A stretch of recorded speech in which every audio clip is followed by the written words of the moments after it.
అందరికీ నమస్కారం. నాగుల పంచమి రోజున కలిగే విశిష్టత గురించి తెలుసుకుందాం. ప్రకృతిని ఆరాధించడం అనే సంప్రదాయాన్ని భారతీయులు పురాణ కాలం నుంచి అనుసరిస్తున్నారు. శ్రావణ మాసంలో శుక్లపక్ష పంచమిని నాగపంచమి లేదా నాగుల పంచమి అని హిందువులు జరుపుకుంటారు. స్కంద పురాణంలో నాగపంచమి విశిష్టతను సాక్షాత్తు ఆ పరమశివుడే వివరించాడు.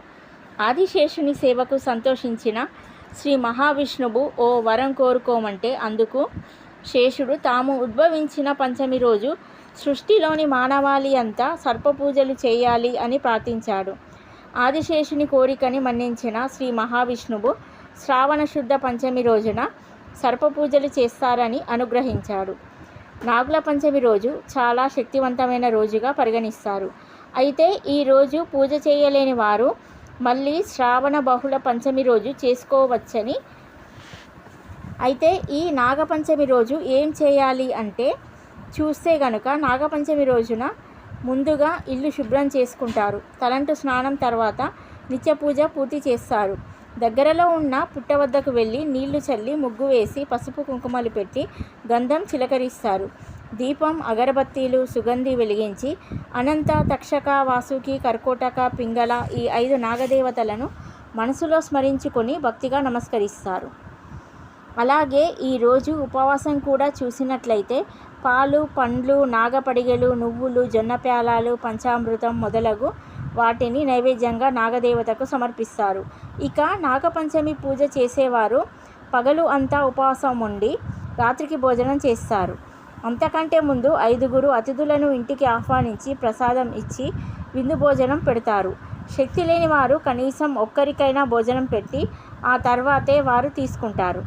నాగపంచమి రోజున నాగదేవతను పూజించిన వారికి సంవత్సరం పొడవునా ఏ సమస్యలు లేకుండా అన్ని సవ్యంగా అనుకూలంగా ఉంటాయి.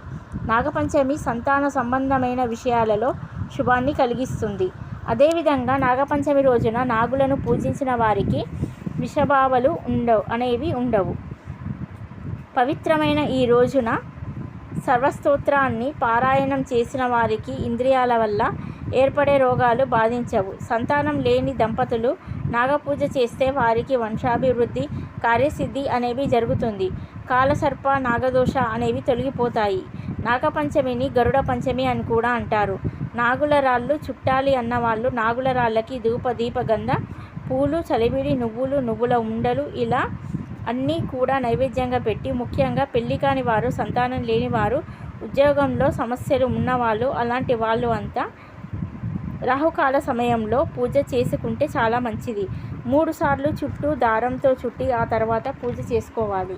ముఖ్యంగా ఈ కుజదోషం రాహుదోషం ఉంటే జీవితంలో అన్ని నెమ్మదిగా జరుగుతాయి. అంటే పిల్లలు పుట్టకపోవడం వివాహం జరగకపోవడం సంతానం లేకపోవడం ఒకవేళ ఉన్నా కానీ వాళ్ళ జీవితంలో కానీ ఇంట్లో కానీ సమస్యలు ఉండటం అలాంటివన్నీ జరుగుతూ ఉంటాయి. అలాంటి వారు తప్పకుండా నాగుల పంచమి రోజు పూజ చేసుకుంటే చాలా మంచిది. ఇవన్నీ నాగుల పంచమి రోజు ఖచ్చితంగా మీరు పాటించండి.